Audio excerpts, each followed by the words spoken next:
오늘 이 아침에 우리에게 주신 하나님의 생명의 말씀은 구약성경 540페이지 열왕기상 14장 21절에서 24절 말씀입니다. 구약성경 540페이지 열왕기상 14장 21절에서 24절 말씀. 말씀은 깊은 하나님의 뜻이 있습니다. 우리 하나님의 말씀을 읽을 때에 하나님께서 은혜를 내려주시도록 기도하는 분들에게 더 큰 은혜가 될 것입니다. 제가 하나님 말씀을 봉독해 드리겠습니다. 솔로몬의 아들 르호보암은 유다 왕이 되었으니 르호보암이 왕위에 오를 때에 나이가 41세라. 여호와께서 자기 이름을 두시려고 이스라엘 모든 지파 가운데에서 택하신 성읍 예루살렘에서 17년 동안 다스리니라. 그의 어머니의 이름은 나아마요 암몬 사람이더라. 유다가 여호와 보시기에 악을 행하되 그의 조상들이 행한 모든 일보다 뛰어나게 하여 그 범한 죄로 여호와를 노엽게 하였으니 이는 그들도 산 위에와 모든 푸른 나무 아래에 산당과 우상과 아세라상을 세웠음이라. 그 땅에 또 남색하는 자가 있었고 여호와께서 이스라엘 자손 앞에서 쫓아내신 국민의 모든 가증한 일을 무리가 본받아 행하였더라. 아멘. 오늘은 열왕기상 14장 21절에서 24절까지 말씀을 중심으로 부모는 자녀의 거울입니다 라는 제목으로 하나님 말씀을 선포하도록 하겠습니다. 외출하기 전에 한 번은 꼭 보는 것이 있습니다. 뭐죠? 거울입니다. 저는 밥 먹을 때마다 아주 재밌는 일들을 많이 보게 됩니다. 밥이 이렇게 하나 딱 붙어 있는데 사람들이 여러 있으니까 말해야 되나 말아야 되나. 그래서 제가 이렇게 간접적으로 이렇게 휴지 한 장을 드리면 센스가 있는 사람들은 입 닦으라는 거구나 하고 입을 닦는데 어떤 분들은 예 감사합니다 옆에 이렇게 두는 사람이 있어요. 그럼 이걸 계속 어떻게 해야 되냐라고 생각할 때가 있는데 우리가 이 땅에 살면서 아주 자주 보는 것 중에 하나가 바로 거울입니다. 거울. 왜냐하면 거울은 보면서 나의 부족하고 연약한 부분을 다시 고칠 수 있는 그런 계기가 되기 때문입니다. 이처럼 자녀들에게 부모님의 모습은 마치 거울과 같다는 것이죠. 내가 인생을 살아갈 때에 어떤 사람의 모습이 나의 모델일까, 내 미래가 어떻게 될까를 많이 가치적으로 판단하는 기준이 부모님이 하신 말씀, 부모님이 하신 행동, 이런 것들이 어릴 적부터 계속해서 영향을 주고 영향을 받게 되어 있다라는 것입니다. 그래서 자녀들은 인생을 바라보는 그 창문이 있다면 부모라는 창문을 통해서 세상을 바라보는 경우가 많이 있습니다. 이 땅의 부모님들의 공통적인 자녀를 향한 바람이 뭘까요? 자녀가 잘 되기를 원하실 것입니다. 자녀가 행복하고 감사하고 하나님께 주신 은혜를 누리며 살기를 모든 부모님이 원하시는데, 근데 그 중요한 역할, 그 키가 누구한테 있냐면 부모에게 있다는 것입니다. 부모. 자녀가 잘 되는 것은 자녀만 똑똑해서 되는 것이 아니라 그 자녀의 환경을 어떻게 만들어 주느냐, 그 부모의 역할이 자녀에게는 너무나 중요하다는 것이죠. 여러분, 우리 옆 사람에게 다시 한번 축복할 때 좋은 부모가 됩시다 한번 할까요? 시작. 좋은 부모가 됩시다. 제가 어릴 적부터 그 어른들이 이렇게 말하는 것을 들어본 적이 있는 것 같아요. 화가 나서 싸울 때 너는 너희 아빠처럼 되면 안 된다. 너는 너희 엄마처럼 되지 말아라. 이게 얼마나 아이들한테는 그 스트레스가 되겠어요. 늘 보는 사람인데, 늘 만나는 사람인데 그 사람처럼 되지 말라는 게 얼마나 큰 어려움이에요. 이런 축복이 있기를 바랍니다. 너희 아빠처럼 되라. 너희 엄마처럼 되라. 이런 가정이 되기를 축복합니다. 제가 이번에 BBS를 와보니까 꼬마들이 많이 있더라고요. 꼬마들을 보니까 애들이 방글방글 웃기도 하고 막 얘기를 하는데 애들을 보면서 부모님이 보이는 거예요. 애들이 말하는 걸 보면서 집에서 부모님이 이렇게 말하는구나, 집에서 가정에서 이렇게 하시는구나 라고 알게 됐습니다. 찔리는 사람들이 없기를 축복합니다. 자녀들의 모습 속에는 부모님의 영향력 때문에 부모님의 모습들이 이렇게 드러난다는 것이죠. 오늘 본문에도 보면 아버지 솔로몬, 아주 유명하고 훌륭한 솔로몬 왕의 좋은 점만 배우면 참 좋은데 솔로몬의 좋지 않는 면을 배운 솔로몬의 환경에서 아버지 좋은 솔로몬이 아니라 하나님을 배반하고 우상 숭배하고 이방 여인과 결혼하고 이런 악한 영향력을 받았던 르호보암 왕에 관한 이야기입니다. 솔로몬의 아들 르호보암 왕은 어떤 환경에서 성장하였는가? 오늘 본문 21절에 보면 이렇게 되어 있습니다. 솔로몬의 아들 르호보암은 유다의 왕이 되었으니, 좀 이상하죠? 이스라엘 왕이 아니고 어디 왕이라고요? 유다의 왕이 되었다. 그러니까 솔로몬 시대에 누렸던 그 부귀와 영화가 다 깨어지고 북쪽에는 10지파가 또 다른 북이스라엘 왕국을 세우고 이제 르호보암은 남쪽에 있는 유다, 겨우 베냐민하고 유다 지파만 모여서 있는 왕이 되어버린 겁니다. 르호보암이 왕위에 오를 때 나이가 몇 세요? 41세. 이걸 잘 기억해야 됩니다. 나중에 여쭤볼 거기 때문에. 여호와께서 자기 이름을 두시려고 이스라엘 모든 지파 가운데서 택하신 성읍 예루살렘에서 몇 년 동안? 17년 동안 다스립니다. 그런데 그의 어머니의 이름은 나하마요, 어디 사람이라고요? 암몬 사람이더라 라고 기록되어 있습니다. 그러면 자녀들에게 미치는 영향력 어떤 것인가 라고 했을 때에 대부분의 부모님들은 자녀들이 똑똑하고 훌륭하고 멋진 삶을 살기를 원합니다. 그래서 1997년도에 인간의 지능 IQ에 대해서 유전자에 영향을 주는 것을 연구한 팀이 바로 영국 정신의학 연구소 로버트 플러리 팀의 연구 결과입니다. 이 연구는 두뇌의 특정 유전자를 자극하여서 IQ가 높은 사람을 만들 수 있는 두뇌에 영향을 주는 길을 열어준 거예요. 그러니까 머리에 특정한 부분을 이렇게 자극을 하니까 그 유전자에 자극을 주면 두뇌가 더 뛰어나게끔 되더라라는 것을 연구적으로 발견하게 됐습니다. 그래서 과학자들이 이 연구한 가지고 특정한 자녀들이 태어나면 동의를 얻고 그 유전자를 계속해서 개발하고 자극을 시켜준 거예요. IQ가 높아지기 때문에 훌륭한 자녀가 될 것이라고 생각했습니다. 그런데 사회학적으로 연구해 보니까 유전적으로 자극해서 IQ가 높아지는 그 경우보다는 어릴 적부터 태교를 잘하고 그 자의 환경을 좋게 만들어 줄수록, 그러니까 어릴 때의 지능을 환경적으로 잘 개발시켜 줄수록 아이들이 더 훌륭하고 지적으로 사회적으로 건강한 자녀가 되더라는 것을 알게 되었습니다. 솔로몬이 몇 세의 왕이 될까요? 요거 지금 스크린은 좀 꺼주셔도 됩니다. 예. 솔로몬이 몇 세의 왕이 될까요? 20세의 왕이 됩니다. 솔로몬은 20살의 왕이 돼가지고 몇 세에 죽는 줄 아세요? 60세에 죽습니다. 그러니까 솔로몬이 몇 년 동안 통치했을까요? 40년 동안 통치했죠. 그런데 그러니까 솔로몬이 60세에 죽을 나이에, 스크린을 지운 이유가 있어요. 르호보암이 몇 세의 왕이 됐다 그랬죠? 예, 조는 분이 별로 없군요. 41살. 그러니까 솔로몬이 몇 살 때쯤에 이 르호보암을 낳았다는 것을 알 수 있습니까?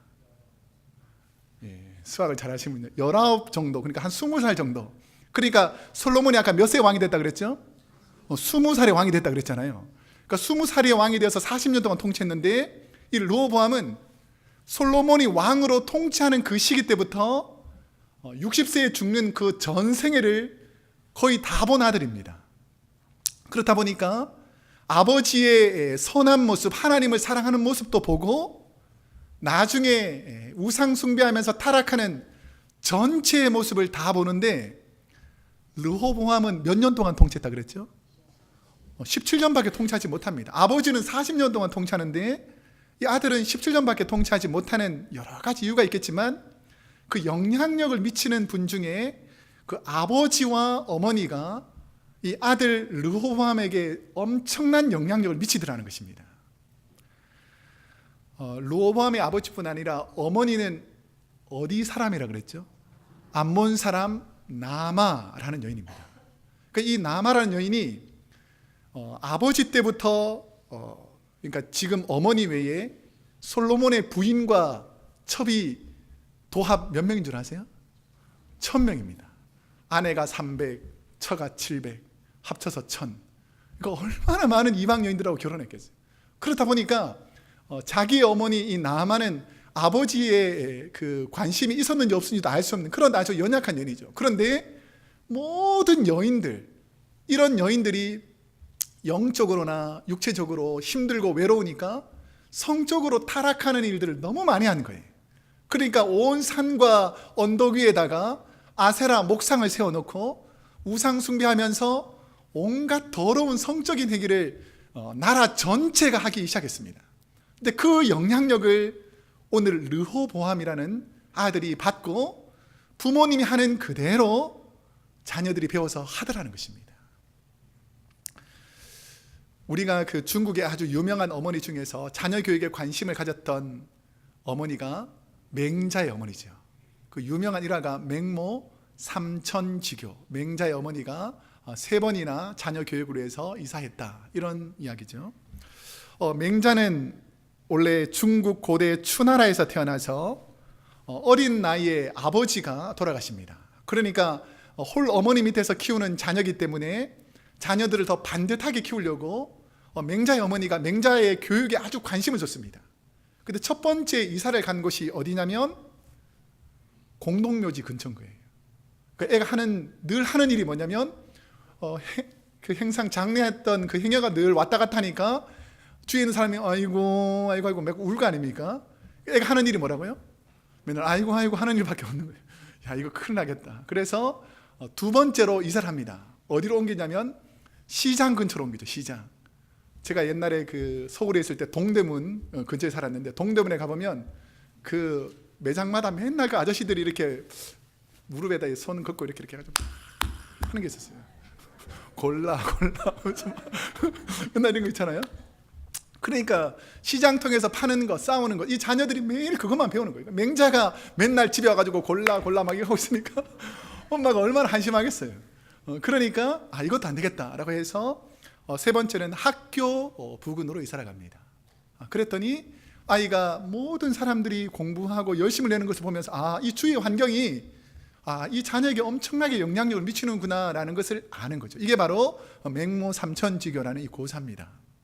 이처럼 여러분의 삶과 행동도 중요하지만 여러분이 일구고 있는 여러분의 환경이 여러분의 자녀에게 엄청난 영향력을 미칠 수 있다는 것을 말해주는 것이죠.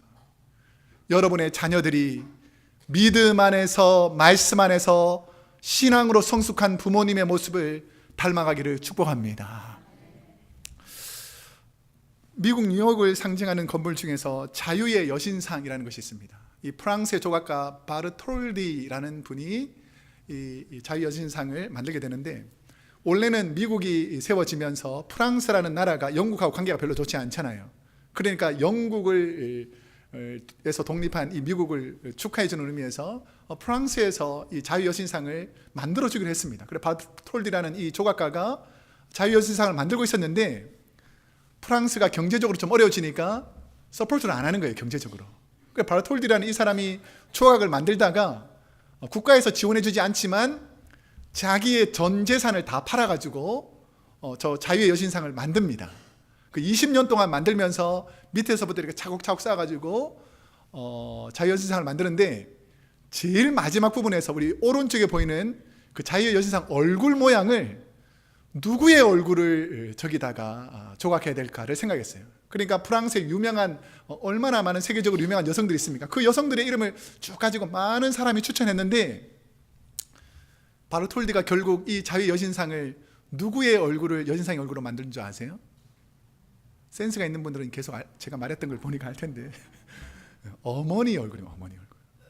나에게 가장 많은 영향력을 미쳤던 사람이 누군가를 생각해 보니까 유명한 과학자나 대단한 사람들이 아니라 내 삶에서 가장 가까이에서 나에게 사랑을 베풀어 줬던 어머니가 내게 가장 큰 영향력을 미쳤던 분이다라고 해서 어머니의 얼굴을 그린 것입니다. 만들어 놓은 것입니다. 저와 여러분은 우리 주위의 분들에게, 특별히 자녀들에게 어떤 영향력을 미치고 있습니까? 여러분은 여러분 자녀에게 좋은 부모입니까? 아무도 대답 안 하는 거 보면 다 나쁜 사람이에요. 다시 한번 고백하겠습니다. 아멘은 그렇게 될 줄로 믿습니다. 그렇게 되기를 원합니다. 이런 뜻이에요. 그런 줄로 믿습니다. 여러분은 자녀에게 좋은 부모가 되기를 원하십니까? 좋은 부모가 되어야 된다는 거예요. 나처럼 살지 마라가 아니라 나처럼 살지 마라 그래도 자녀들은 내 것을 다 배우게 되어 있습니다. 그렇기 때문에 내가 어떠한 모습으로 하나님을 잘 섬겨가느냐가 우리 사랑하는 자녀들의 미래가 될 수 있다는 것입니다. 그래서 내가 어떻게 하느냐에 따라서 내 주위의 신앙생활을 처음 하는 사람에게도 영향력을 미칠 수 있다는 것이죠. 그런데 부모의 신앙적인 가치관에 왜 자녀들이 많이 영향을 받기에 중요한가? 오늘 본문 23절과 24절 말씀에 보면, 이는 그들도 산 위에와 모든 푸른 나무 아래에 산당과 우상과 아세라상을 세웠습니다. 요까지는 그들도라는 단어를 자세히 보셔야 돼요. 그들도. 그 다음에 그 땅에 또 남색하는 자가 있었고 여호와께 이스라엘 자손 앞에서 쫓아내신 국민의 가증한 일을 무리가 어떻게 했다고요? 본받아 행하였더라. 이게 영향을 받는다는 것입니다. 제가 이 설교를 준비하면서 교회와 신학이라는 그 월간지가 있습니다. 그 월간지에 보니까 그 한국의 명지대 상담학과 그리고 신학과 교수인 공복일이라는 교수님이 자녀 교육에 있어서 환경이 미치는 영향에 대해서 쓴 글이 있더라고요. 자, 그 글을 읽어보니까 제 나름대로의 하나의 그 가치관이 생겼습니다. 그 글을 쭉 읽고 나서 제 마음속에 정리된 것은 뭐냐면, 모든 자녀들에게 창문이 하나씩 있는데, 세상을 바라보는 창문이 하나씩 있는데 그 창문을 열고 닫아주는 분이 바로 부모라는 거예요. 부모. 그래서 밝은 세상을 볼 수도 있고 어두운 세상을 볼 수 있는데 그 창문의 역할을 부모가 하는 경우가 많다라는 것입니다. 이 공 교수의 의견에 따르면 자녀들에게 경제적으로, 사회적으로, 문화적으로, 정치적으로 이 집 밖에 있는 세상이 아무리 아름다워도 집안에 있는 사람들이 말할 때에 부모가 세상은 어둡다, 교회는 좋지 않다, 사람들은 믿을 만하지 못하다, 이런 것으로 가정에서 강력하게 교육을 시켜가지고 세상에 나오면 세상이 그렇지 않음에도 불구하고 그 자녀들 마음속에서 그런 선입관이 확 들어와가지고, 아이고 세상은 안 좋구나, 교회 가면 믿을 수 없구나, 사람들은 절대로 의지하면 안 되는구나, 이런 세상적인 가치관을 강력하게 끼치는 것이 바로 부모님이다라고 정의를 하고 있습니다. 예를 들면 부모님이 사회를 부정하고 교회를 부정하고 특별한 사람을 부정적으로 평가하면 자연스럽게 자녀의 환경 속에서도 그것이 영향을 미쳐 나가더라는 것이죠. 여러분, 특별히 자녀들 앞에서, 가정에서 좋은 말, 덕스러운 말을 하기를 축복합니다. 르호보암의 어머니 나아만은 이방 우상 숭배하고 부와 세상의 쾌락을 쫓는 어머니에게 영향을 받은 그 아들 또한 어머니가 자나깨나 말하는 것이 물질적인 거예요. 세상적인 것. 세상에서 살려면 돈이 있어야 돼. 세상에서 잘 살려면 좋은 사업체를 가지고 있어야 돼. 세상에서 잘 살려면 나를 따르는 무리가 많아야 돼. 이런 것만 계속해서 자녀들에게 말하면 자녀들 머릿속에 뭐가 생기냐면, 세상은 그렇지 않은데, 세상은 하나님 잘 섬기면 하나님 도와주시는데 그것을 믿지 않고 물질 앞에, 권력 앞에, 세상의 정치적인 것 앞에서 자녀들이 왜곡되더라는 것입니다. 여러분의 말이 자녀들의 미래를 바꾼다는 것을 기억하기를 축복합니다. 그래서 하나님의 말씀, 생명의 말씀을 들어야 되는데 나아만에게 듣던 이 르호보암은 그런 말을 듣지 못했던 것이죠. 아까 제가 좀 전에 23절에서 기억하라는 한 단어가 있었죠. 뭐였죠? 그들도라는 단어입니다. 그들도.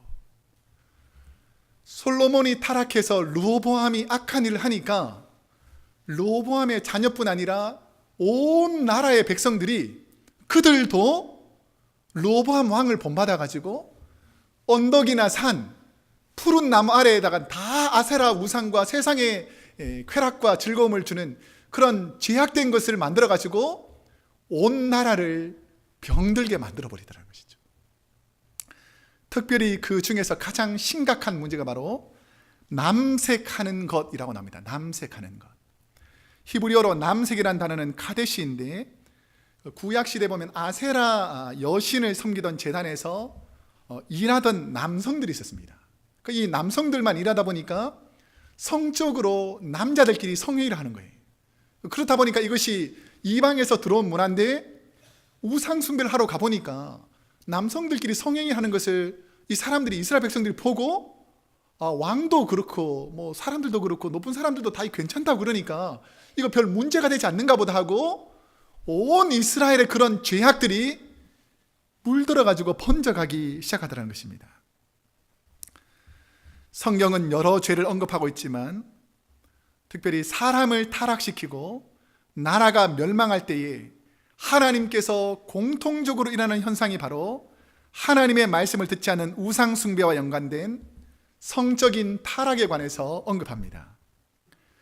성경은 동성 간의 성행위, 심지어 사람과 동물 간의 성행위를 철저히 금하면서 소돔과 고모라 성을 불로 멸하실 정도로 하나님께서는 다른 것은 웬만하면 용서하지만 다윗이 성적으로 타락할 때에, 그 화려한 문화를 가졌던 소돔과 고모라 성이 성적으로 타락할 때는 불과 유황을 내려서 멸할 정도로 강력하게 하나님께서 응징을 하시더라는 것이죠.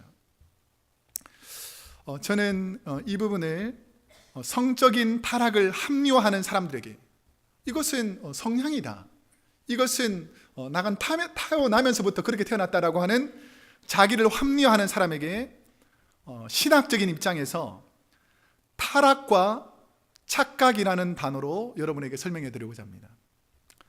타락은 하나님의 창조 질서를 교묘히 속여서 사람을 착각하게 만드는 거예요. 이거 괜찮나? 괜찮은 건가? 뭐 나름들이 하니까 나도 괜찮겠지라고 하는 착각이 시작돼서 결국은 덫을 만들어서 타락하게 만들어버리는 것입니다. 착각 때문에 습관적으로 이런 죄를 짓는데 이것이 죄인지 모르고 내가 타락하는지를 모르면서 악해져 가는 것이죠.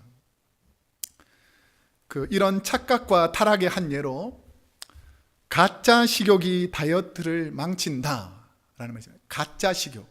그러니까 배가 고파서 먹는 것이 아니고 가짜 식욕이 있다는 것입니다. 이건 뭐냐면 내가 과도하게 먹는데도 불구하고 이것을 억제할 수 있는 능력이 없으면서 나는 배가 고파서 먹는다라고 이렇게 생각하는 거예요. 그러니까 예를 들면 과도한 식욕이 내 외로움과 때로는 상처와 내 허한 마음들, 이런 것을 감추기 위해서 계속 먹다 보니까 이게 심리적으로 문제가 있는 건데, 내가 육신에 배가 고파서 이걸 먹는구나라고 착각하는 거죠. 그래서 이 지닌 로스라는 사람이 쓴 책에 우리가 이 폭식을 하고 많이 먹는 것이 배가 고파서 먹기보다는 내 허전한 부분을 채우기 위해서 과식을 해서 내가 점점점 몸이 불어가지고 몸이 망가지는데도 모르고 그 폭식을 중단하지 않는다는 겁니다. 자, 이런 현상을 최근에 어떤 일이 있었냐면 방글라데시의 10살 소년의 몸무게가 무려 192kg. 그러니까 10살 아이가 192kg이라는 거예요. 이 아이가 몇 살 정도 살 것 같습니까? 이 비만도 너무 비만을 방치하고 먹고 싶으니까 달라, 이것을 통제시키지 않고 절제시키지 않고 그냥 하고 싶은 대로, 내가 누리고 싶은 대로 막 누리게 되면 결국은 이 착각 속에서 이 몸이 다 망가져서 결국은 죽게 만들어 버린다는 것입니다. 이게 바로 보통의 프로세싱 과정입니다. 이 남극과 북극 지방에 사는 에스키모들이 추운 겨울에 늑대를 사냥하는 방법이 있습니다. 늑대는 이 궤과 동물로서 상당히 영리합니다. 그러니까 늑대가 보통 영리한 게 아닙니다. 그러나 항상 피냄새에 굶주려 있기 때문에 영리한 자기 꾀에 자기가 넘어져서 늑대가 잡히는 겁니다. 이 영리하면서도 피맛을 보면 이성을 잃어버릴 거예요. 늑대가 피냄새를 맡고 피맛을 보면. 그래서 어떻게 하냐면 저 그림을 자세히 보세요. 날카로운 칼날이 있는 이 쇠붙이, 표창 같은 이 창 같은 쇠붙이를 동물의 피에 담궜다가 북극 지방이 워낙 추우니까 약간 꺼내면 어떻게 될까요? 얼겠죠. 그럼 이런 일들을 계속해서 넣었다가 얼겠다가 넣었다가 얼겠다가 이렇게 코팅을 계속해서 이렇게 뒤집어 씌웁니다. 자, 그러면 어느 정도 지나면 쇠 냄새는 나지 않고 그 창 끝에서 무슨 냄새만 날까요? 피 냄새만 나겠죠. 자, 그걸 에스키모가 땅을 이렇게 눈덩이를 파가지고 그 나무 부분을 밑에 넣고 뾰족한 부분을 위로 이렇게 딱 밑에 세워놓는 거예요. 그러면 처음에는 이렇게 피 냄새가 나니까 늑대가 옵니다. 늑대가 오니까 이게 얼음같이 마치 아이스크림처럼 피가 묻어있는 것이 있잖아요. 피니까. 그러면 어떻게 하겠습니까? 핥아서 먹습니다. 핥아 혀를 내밀어서. 그 먹다 보면 온기가 있으니까 점점 이 얼음에 있는 피 묻은 피는 점점 없어지고 결국은 뭐가 나타날까요? 쇠가 나타나는데 이게 피맛이 든 늑대가 이걸 분별하지 못하고 혀가 이 창 끝에 베인다는 겁니다. 그러면 베이면서 계속하면 지금은 이제 자기 피가 계속해서 입에서 흘러나오겠죠. 근데 이 늑대는 자기 피인지 누구 피인지 모르고 이게 취해가지고 계속해서 피를 먹는 겁니다. 자, 그럼 어떻게 될까요? 먹는 것보다 이렇게 흘리는 것이 훨씬 더 많겠죠. 그리고 결국은 과다 출혈을 통해 가지고 늑대가 그 자리에서 죽어버리는 거죠. 그러니까 이런 식으로 늑대를 잡는다는 것입니다. 마귀가 인간을 타락하게 만드는 이 성적인 유혹은 창조의 질서, 남자와 여자가 한 몸을 이루라는 하나님의 창조 질서를 쾌락이라는 도구를 넣어가지고 착각하게 만듭니다. 성적으로 즐기는 것이 하나님께서 만드신 것이고 우리가 즐기는 건데 무슨 문제가 있느냐? 꼭 남녀 간에 성적으로 즐기는 법이 어디 있느냐? 우리는 남자들, 여자들 이런 것들로 내가 더 높은 쾌락을 추구하고 싶다라고 하나님의 창조 질서를 거스립니다. 처음에는 얼음 끝에 묻은 피맛을 보고 즐거워하지만 이러한 착각 속에서 시작된 성적인 쾌락은 결국 온 몸과 마음에 성적으로 중독시켜버립니다. 그러니까 자기가 칼에 베어서 혀끝에서 피가 나온지 모르고 내가 이렇게 성행위를 하면 내 몸이 다 망가지고 또 다른 사람에게 에이즈가 점령되어가지고 주위에 있는 사람들 다 죽이는 줄 모르고 이런 착각 속에서 타락의 길을 걷기 시작하는 것이죠. 과다출혈로 죽어가면서 피맛에 굶주린 늑대가 죽듯이 이 성적인 병, 이 동성애나 남자끼리 여자끼리 가정을 이루어가지고 자녀도 잘 키우면서 행복하게 살았더라라는 기록이 있을까요 없을까요? 극히 드뭅니다. 이건 다 거짓에 가깝고 성적으로 이렇게 타락한 사람들은 한 사람으로 만족하지 않고 온갖 사람들에게 육체적인 질병을 다 전염시키고 그래서 결국은 그 에이즈나 심각한 성병으로 죽어버리는 것입니다. 타락하여서 결국 멸망당하는 것이죠. 저는 이러한 죄의 경로, 이런 것들이 여러분을 통해서 자녀들에게 스며들지 않기를 축복합니다. 우리가 바른 것, 올바른 것을 보여주지 않으면 세상에 있는 모든 것을 보고 자녀들은 세상의 것이 옳다라고 착각하기 쉽다는 것이죠. 근데 성경은 이렇게 말합니다. 야고보서 1장 15절 우리 한번 함께 읽어보겠습니다. 시작. 욕심이 잉태한 즉 죄를 낳고 죄가 장성한 즉 사망에 이르느니라. 이 욕심, 처음에는 착각 속에서 피맛을 맡고 성적인 행위가 나의 쾌락을 주고 즐거움, 이 욕심이 계속해서 쌓이게 되면 죄가 되고 타락하게 만들고 결국은 타락한 죄의 모습이 사망에 이르게 한다라고 말씀하고 있습니다. 저와 여러분의 신앙적인 책임은 우리의 자녀들에게 바른 신앙의 모범을 보이며 지속적으로 그들에게 주님의 모습을 보여주는 것입니다. 자녀들의 특징은 모방성이라는 특징이 있습니다. 자신들에게 영향을 주는 환경과 가까이 있는 사람들에게 영향을 더 많이 받는다는 것이죠. 우리의 자녀들이, 우리 형제 자매들이 세상에 더 영향을 받지 않고 저와 여러분 하나님의 자녀들의 영향을 더 많이 받기를 축복합니다. 우리 자녀들이 세상에 살면서 만나게 되는 실패와 낙심, 아픔이 얼마나 많이 있는지 모릅니다. 쾌락이 처음에는 즐겁고 기쁜 것 같지만 쾌락의 경우가 지나서 실패하게 되고 낙심하게 되고 어려움이 닥쳤을 때에 나는 과연 어떻게 회복되는가?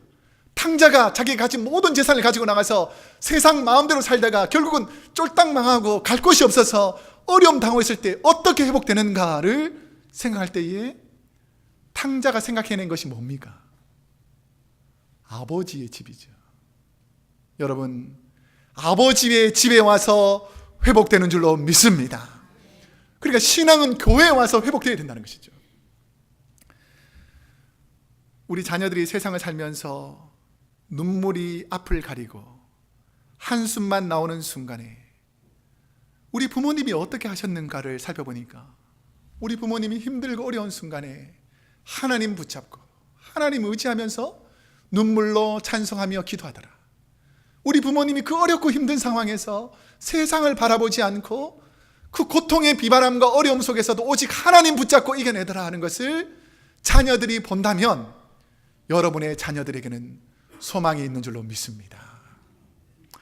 저 또한 힘들고 어려울 때, 도저히 나의 힘으로 일어설 수 없을 때, 나의 삶이 어렵고 힘든 상황이 있을 때에 하나님께서는 저와 아내가 늘 불렀던 찬양이 있습니다.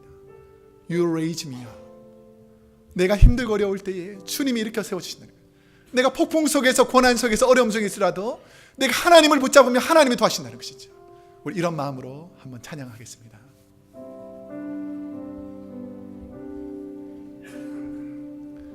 내 영혼 지치고 피곤할 때에 근심 걱정 내 맘 짓누를 때 난 잠잠히 주님을 기다리네. 주님 내 곁에 오실 때 우리 다시 한번 고백합시다. 내 영혼 지치고 내 영혼 지치고 피곤할 때 근심 걱정 내 맘 짓누를 때 난 잠잠히 주님을 기다리네. 주님 내 곁에 오실 때까지 주날 일으켜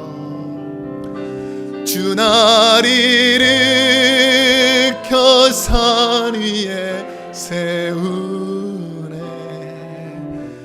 거친 바다 위 걷게 하시네. 주만을 지할 때 강함 주네. 그 신능력 내게 부어. 다시 한번 주날 일으켜 산 위에 세우시네. 주날 일으켜 산 위에 우리가 힘들 때 주님이 일으켜 세워주십니다.